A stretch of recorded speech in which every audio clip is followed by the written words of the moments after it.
Assalamualaikum warahmatullahi wabarakatuh. Ya, kembali lagi di Afiska Channel. Sini saya akan menguji bimbingan akademik uji kompetensi mahasiswa semester 3, yaitu tentang hafal Al-Quran hadis. Yang pertama yaitu menjelaskan pengertian Al-Quran, menjelaskan pengertian Al-Quran, bukti keautentikan fungsi Al-Quran, terus kemudian isi pokok Al-Quran. Yang pertama yaitu menjelaskan pengertian Al-Quran, bukti keautentikan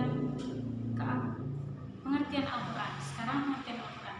Al-Quran adalah menurut bahasa bacaan atau sesuatu yang dibaca secara berulang. Sedangkan menurut terminologi, Al-Quran artinya firman Allah Subhanahu wa Ta'ala yang diturunkan hanya kepada Nabi Muhammad sebagai sebuah mukjizat untuk kemudian disampaikan dengan jalan mutawatir dengan perantara malaikat Jibril. Kemudian bukti keautentikan. Bukti keautentikan ini yang pertama yaitu ditinjau dari keunikan redaksinya. Yang pertama yaitu keseimbangan antara jumlah bilangan kata dengan antonimnya, misalnya al-hayah atau kehidupan dan al-maut atau kematian. Masing-masing ini sebanyak 140 kali. Kemudian keseimbangan antara jumlah bilangan kata dengan sinonim atau makna yang dikandung, misalnya al-harz atau membejek sawah, dan az-zira'ah atau bertani, masing-masing 14 kali. Kemudian keseimbangan antara jumlah kata dengan kata yang menunjukkan pada akibatnya, misalnya al-infaq menafkahkan dan ar-ridho kerelaan. Masing-masing ini ada 73 kali. Kemudian keseimbangan antara jumlah bilangan kata dengan kata penyebabnya, misalnya al-asra atau lawanan, kemudian al-harab atau perang, masing-masing 6 kali. Kemudian di samping keseimbangan tersebut ditemukan pula keseimbangan khusus, misalnya kata yaum atau hari dalam bentuk tunggal sejumlah 365 kali, sebanyak hari-hari dalam setahun. Kemudian ditinjau dari kemujizatannya,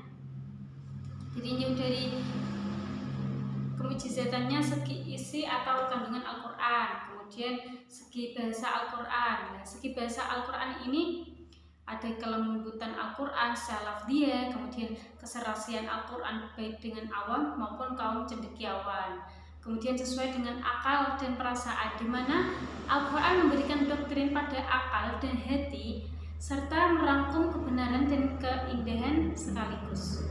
Kemudian ditinjau dari sejarahnya, Al-Quran diturunkan kepada Nabi Muhammad SAW secara berangsur-angsur lebih dari 20 tahun. Nabi Muhammad SAW setelah menerima wahyu langsung menyampaikan wahyu tersebut kepada para sahabat agar mereka menghafalnya sesuai dengan hafalan Nabi, tidak kurang dan tidak lebih, dalam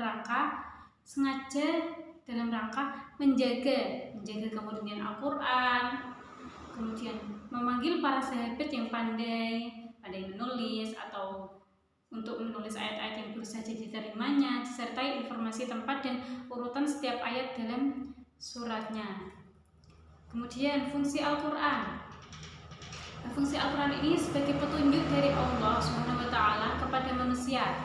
Al-Quran sebagai sumber pokok ajaran Islam, sebagai peringatan dan pelajaran bagi manusia.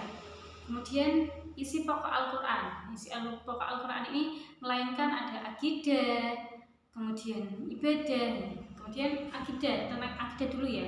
Akidah Al-Quran menanamkan keyakinan terhadap keesaan Allah Subhanahu wa Ta'ala. Selain kepercayaan dan keimanan kepada Allah Subhanahu wa Ta'ala, Al-Quran juga mengajarkan manusia hal-hal yang gaib, para rasul, kemudian kepercayaan terhadap kitab-kitab terdahulu dan sebagainya.